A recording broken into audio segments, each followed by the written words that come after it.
Baik, selamat malam. Assalamualaikum warahmatullahi wabarakatuh. Om Swastiastu, Namo Buddhaya, salam kebajikan, salam sehat buat kita semua. Teman-teman media, terima kasih untuk kehadirannya di acara Rapat Konsolidasi Nasional Persiapan Pelaksanaan Pilkada 2024 pada tanggal 19 sampai tanggal 20 Agustus tahun 2024. Malam ini akan dilakukan sekaligus penutupan karena kegiatan dilakukan sejak kemarin. Pada malam ini juga kami akan menyampaikan beberapa update perkembangan terkait dengan persiapan pelaksanaan pilkada yang kami lakukan konsolidasinya secara nasional, dihadiri oleh KPU Provinsi se-Indonesia dan juga KPU Kabupaten Kota se-Indonesia. Ada beberapa update nanti dari sisi persiapan pelaksanaan pilkada akan diberikan informasinya oleh Pak Yulianto Sudrajat. Yang kedua, akan ada update dari kami terkait dengan informasi putusan Mahkamah Konstitusi yang diputuskan pada hari ini. Nanti Pak Muhammad Afifuddin dan juga Pak Idam Holid juga akan memberikan update-nya. Saya kira itu podiumnya saya persilakan untuk update pilkada dulu. Pak Derajat, monggo.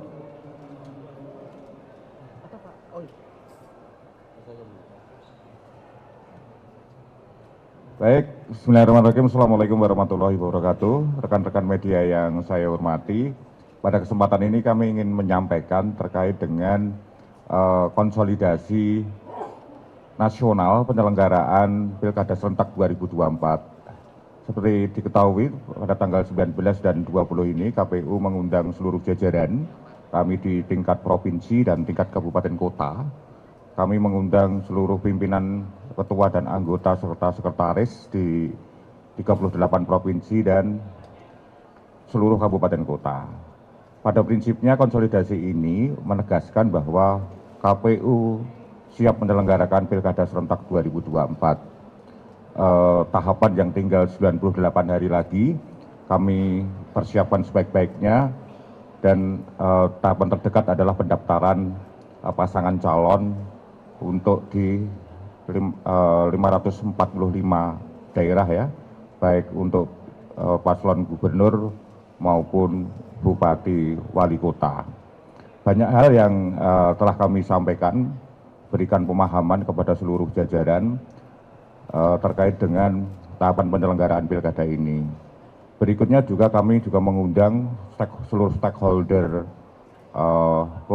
pilkada, pemilu dan pilkada untuk mendapatkan dukungan penuh agar penyelenggaraan pilkada serentak di seluruh Indonesia ini berjalan dengan baik dan lancar. Alhamdulillah Konsolnas yang diselenggarakan 2 hari ini berjalan dengan baik. Pada hari ini kami mengundang seluruh narasumber juga, Pak Presiden juga hadir, Kemenko Polhukam juga hadir, dari Kejaksaan Agung juga hadir, Kementerian Dalam Negeri juga hadir, dari pimpinan KPK juga hadir, Panglima TNI hadir, Kapolri hadir. Ini menegaskan bahwa dukungan terhadap penyelenggaraan pilkada ini sangatlah penuh dan kami mohon doa restu kepada seluruh masyarakat Indonesia agar penyelenggaraan pilkada yang tinggal 98 hari ini berjalan dengan baik dan berjalan dengan lancar.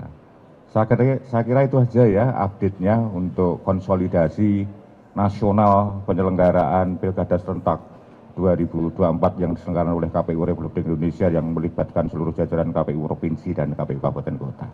Terima kasih. Wassalamualaikum warahmatullahi wabarakatuh. Baik, teman-teman sekalian yang saya banggakan, terima kasih atas waktu dan kesempatannya untuk menunggu kita menyampaikan konferensi pers pada malam hari ini. Sebagaimana kita tahu, kemarin 19 Agustus kita semua sudah mengikuti proses PHPU Jilid 2, sidang-sidang terakhir di Mahkamah Konstitusi. 7 perkara sudah diputus oleh Mahkamah Konstitusi dan akhirnya seluruh persoalan PHPU Pileg kita sudah selesai dan akan segera kita tindak lanjuti dengan penetapan hasil pemilu. Dan dengan demikian clear sudah untuk sengketa hasil pemilu legislatif dan juga pilpres di Mahkamah Konstitusi. Nah, pada hari ini tadi bersamaan dengan kita sedang menggelar konsolidasi nasional persiapan Pilkada serentak 2024, kita semua di siang hari tadi sebagaimana kita sama-sama ikuti, kita mendapatkan informasi mengikuti adanya putusan Mahkamah Konstitusi. Kami akan bacakan saja draft atau rilis kami dari KPU menyikapi putusan Mahkamah Konstitusi yang mau tidak mau karena berkaitan dengan tahapan pencalonan yang sebentar lagi akan kita harus jalani, yaitu di tanggal 27 sampai 29 Agustus merupakan tahapan pendaftaran calon kepala daerah, dan beberapa hari sebelumnya ada putusan Mahkamah Konstitusi untuk kemudian kita cermati bersama. Pada hari ini Selasa 20 Agustus 2024, Mahkamah Konstitusi telah membacakan putusan uji materi terhadap Undang-Undang Nomor 10 Tahun 2016 tentang perubahan kedua atas Undang-Undang Nomor 1 Tahun 2015 tentang penetapan peraturan pemerintah pengganti Undang-Undang Nomor 1 Tahun 2014 tentang pemilihan gubernur, bupati, dan wali kota menjadi Undang-Undang Pilkada yang akan berpengaruh terhadap tahapan pendaftaran pencalonan kepala daerah yang dilaksanakan 27 Agustus sampai 29 Agustus.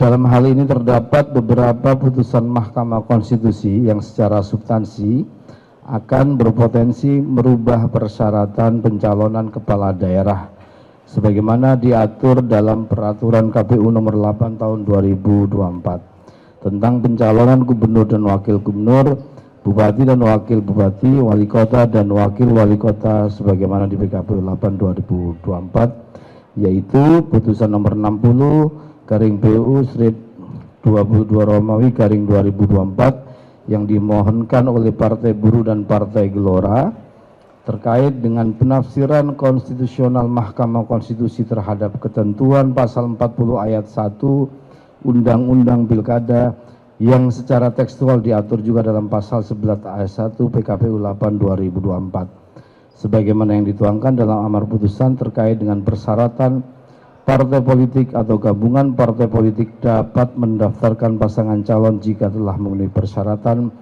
perolehan paling sedikit 20% dari jumlah kursi Dewan Perwakilan Rakyat Daerah atau 25% dari akumulasi perolehan suara sah dalam pemilihan umum anggota Dewan Perwakilan Rakyat Daerah di daerah yang bersangkutan tidak mempunyai kekuatan hukum mengikat sepanjang tidak dimaknai partai politik atau gabungan partai politik peserta pemilu dapat mendaftarkan pasangan calon jika telah memenuhi persyaratan sebagai berikut. Untuk mengusulkan calon gubernur dan calon wakil gubernur, A. Provinsi dengan penduduk termuat dalam DPT sampai dengan 2 juta jiwa, partai politik atau gabungan partai politik peserta pemilu harus memperoleh suara sah paling sedikit 10% di provinsi tersebut.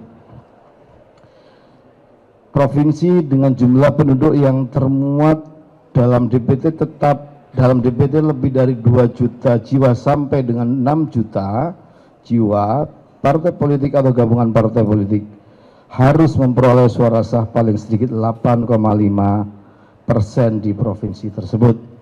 C. Provinsi dengan jumlah penduduk yang termuat pada DPT lebih dari 6 juta jiwa sampai dengan 12 juta jiwa, partai politik atau gabungan partai politik peserta pemilu harus memperoleh suara sah paling sedikit 7,5% di provinsi tersebut.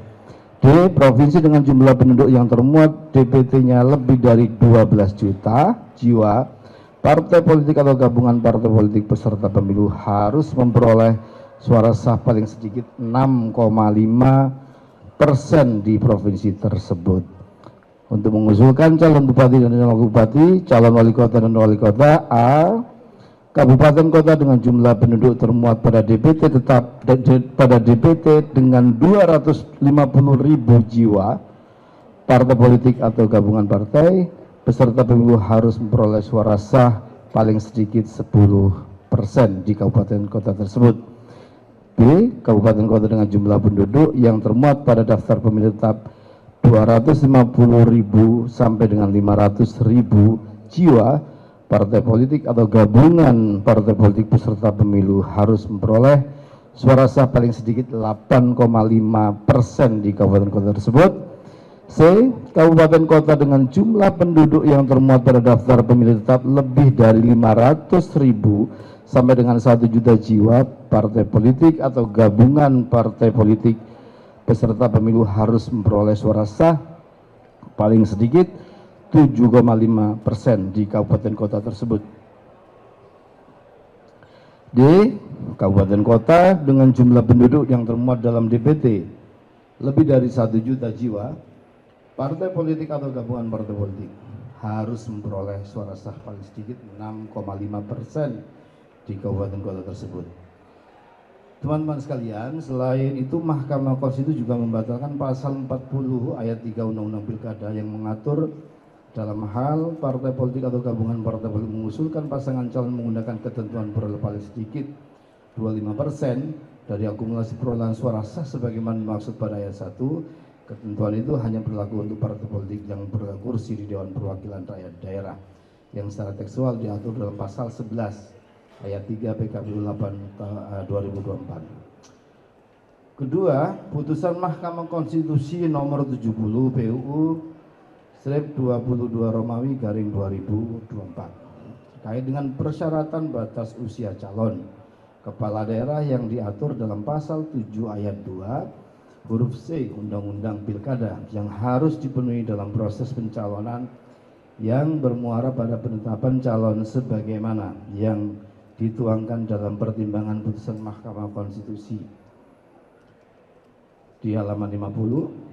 Sedangkan saat ini berdasarkan pasal 15 PKPU 8 2024 pemenuhan batas usia calon kepala daerah dihitung sejak pelantikan pasangan calon terpilih yang sebelumnya rumusan ketentuan tersebut merujuk pada putusan Mahkamah Agung nomor 23 garing P garing HUM garing 2024.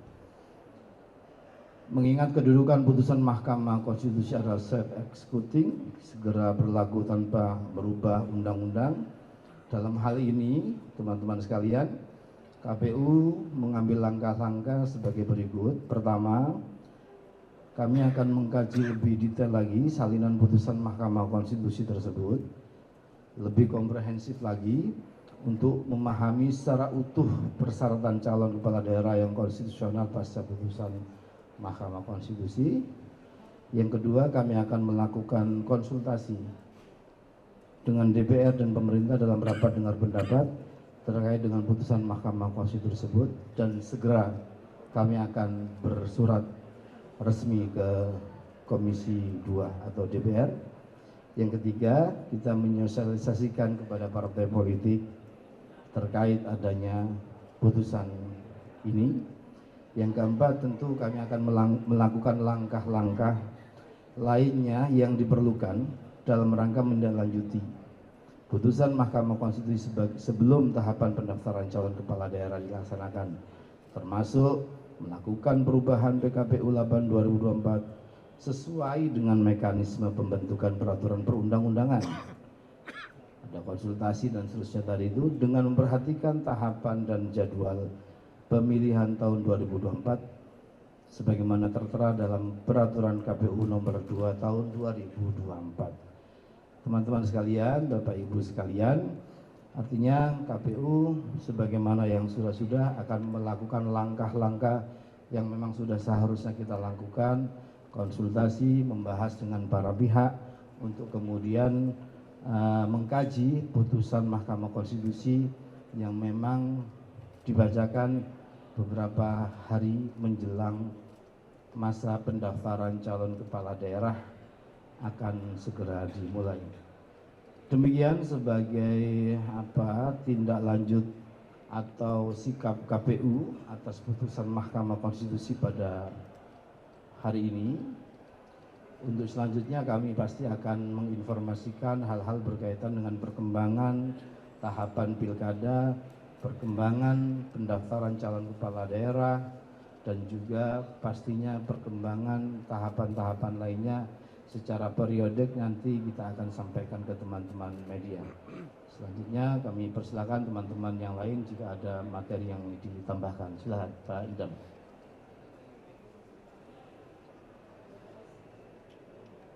Bapak Ibu sekalian, karena kami juga sedang kegiatan dan belum melakukan